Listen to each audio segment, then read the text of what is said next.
y si realmente la duda cae en cómo podemos aprovechar la cantidad de datos e información que las redes sociales nos entregan, pues esta muestra lo hace. Vamos a hablar con Giovanna Pillaca, diseñadora creativa y co-creadora de El Poder de la Data, para conocer un poco cómo es que un post en Instagram o en cualquier otra red social puede ayudarnos a generar nuevas cosas, cómo podemos replantear la observación. ¿Cómo estás, Giovanna? Bienvenida a familia.com de RPP. Hola Jesús, buen día. Muchas gracias por la presentación del Poder de la Data. No, por favor, gracias por el tiempo. Cuéntanos un poco de qué trata esta exposición y cómo se desarrolla, cómo es que manejan estos datos para hacer arte. Bien, te cuento. El Poder de la Data es un proyecto ganador de la segunda edición de Espacio por Fundación Telefónica, Espacio Virtual por Fundación Telefónica Movistar Cultura Digital. Nosotros, porque yo pertenezco a un equipo que se llama Hola, nosotros nos conocimos hace más o menos, un poco menos de un año, la verdad, en un medio virtual, estudiando mucho más sobre arquitectura y diseño computacional, trabajando cosas relacionadas a lo que es realidad virtual.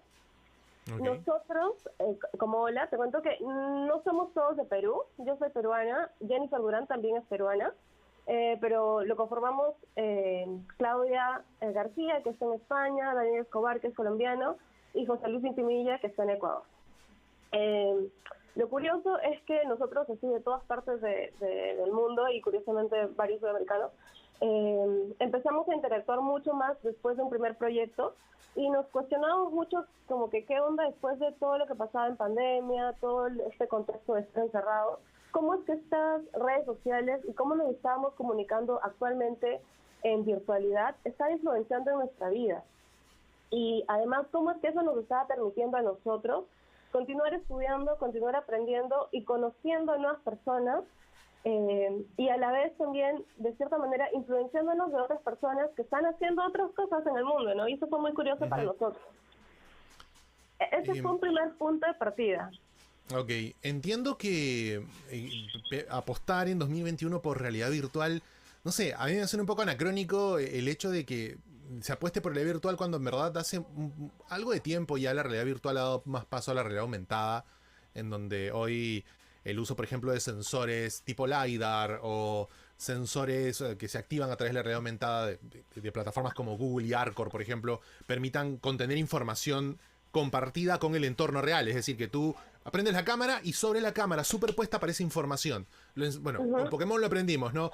Pero me resulta curioso ver cómo se está repotenciando y revalidando la figura de la realidad virtual, porque en un momento la realidad virtual simplemente es abstrae, o sea, no tienes capacidad de convivir con el espacio real y te tienes que sumergir en 360 en la experiencia, te tienes que entregar completamente.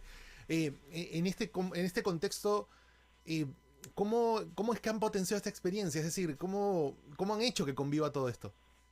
Bien, nuestra base de Hola es que somos arquitectos, entonces nuestra experiencia diseñando espacios en la realidad está potenciada, digamos, de el cubo de repente que nosotros conocemos de 4 paredes, pero también desde otros elementos como texturas, como otras piezas, ¿no? Y eso puede complementar una experiencia, pero cuando estábamos trabajando estas experiencias nos dimos cuenta de que eso no era suficiente, de que realmente si queríamos lograr que el usuario tenga una mayor interacción con nosotros, una mayor interacción con el proyecto, este espacio necesitaba eso, mucha más interacción, tal cual lo hacen las redes sociales de cierta manera. Y sí, claro, empezamos a trabajar las texturas que utilizábamos en una arquitectura convencional, pero texturas en movimiento.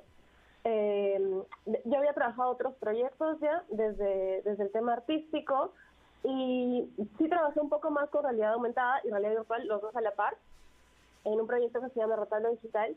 Y acá en este proyecto pude compartir el trabajo con también un diseño sonoro de la pieza. Y me di cuenta que las personas recepcionaban mucho más una pieza virtual con el sonido, con el envolvente. Y bueno, de hecho la música es parte de nuestro día a día. Y eso es otro de los elementos que nosotros utilizamos. Utilizamos sonidos envolventes, para algunos espacios utilizamos sonidos, audios que van a permitir a la persona que ingrese a la realidad virtual, recorrer los espacios y que esa voz le vaya contando qué es lo que están viendo. Las texturas que están diseñadas dentro de este proyecto, como te contaba, son texturas de movimiento, pero vinculadas enteramente a lo que son temas de tecnología, ¿no? Es un tema de poder entender esos ceros y unos en movimiento como un envolvente de todo el espacio, que prácticamente es como unas similitudes que tenemos con la realidad, ¿no? Claro. ¿De dónde sacaron la data? Entiendo que el poder de la data tiene que representarse desde una data, desde datos recopilados. ¿Qué datos recopilaron? ¿Cuántos? ¿En cuánto tiempo? ¿Cuáles fueron sus fuentes? Fueron 6 meses de extracción de datos, de imágenes, alrededor de 35.000 imágenes de Instagram, que fue la principal red social que utilizamos, y todo este banco de imágenes tenían como 100.000 comentarios, 1 millón de likes, una suma de interacción muy palabras. alta. Exacto, y una suma de palabras que también extrajimos de estos comentarios que nos daban como una visión de qué es lo que las personas comentan mucho más en redes sociales, ¿no? Por ejemplo, nos aparecen palabras como en el inglés, love, o en el español como gustar, ¿no? O quiero, que son de hecho resultantes después de los procesos de inteligencia artificial que se han tenido, que se van a poder, que las personas cuando ingresen al proyecto van a poder verlo como si estuviesen en un museo de arte, como si estuviesen en un museo, todas estas piezas que son las resultantes de procesos de utilizar inteligencia artificial y arquitectura y otros procesos para visibilizar datos, ¿no? Okay. Y todo eso está dentro del proyecto. Hay que caer en cuenta que cuando hablamos de datos, hablamos también de esta práctica creciente del Big Data. La información que generamos los seres humanos es enorme por segundo. Estamos superando, de acuerdo al Internet Live Stats, creo que 110, 112 gigabytes por segundo. Y si me quedo corto, ahorita voy a abrirla, pero es brutal la cantidad de información que los seres humanos estamos generando. Y desde ahí, la capacidad de extraer datos que nos permitan tomar decisiones, implementar soluciones, pero también hay rango, margen, para poder crear estas piezas de arte. Es un poco la idea, entender cómo funciona la cantidad de datos y qué podemos hacer con ellos. ¿Qué se estudia para eso? Así es, bueno, tú sabes que los trabajos con inteligencia artificial actualmente están bastante, están en constante estudio, pero son bastante avanzados. Mucho más en temas de ciencia y en temas de matemática, ¿no? Temas de predicción de números. Claro. Yo tengo el dato, perdóname, son 124.165 gigabytes por segundo. Me estaba quedando corto por 1000, por 4 dígitos a la derecha. Son 124.165 gigabytes de internet por segundo en el mundo. Vamos a hablar de 122 teras de información por segundo en el mundo. Es brutal. Sí, es increíble. Esto fue justo lo que nos comentas, es muy curioso, porque cuando estábamos trabajando el proyecto, nosotros lo estábamos haciendo de una manera como muy, no sé, muy arbitraria. Nos estábamos preguntando mucho sobre estas cosas, sobre cómo influenciaba estos temas, estos temas de los influencers ahora, y cómo los políticos también ahora tenían un campo de poder comunicar a sus seguidores mediante redes sociales de manera muy abierta. Pero no estábamos teniendo en cuenta, por ejemplo, de dónde se está almacenando toda esta data que justo tú estás mencionando, ¿no? Nos dimos cuenta de que sí, que había lugares en los que existen estos servidores, que son donde almacenan toda esta data, que ocupan un lugar real en el espacio y que también requieren de requisitos básicos para que toda esta data se pueda mantener.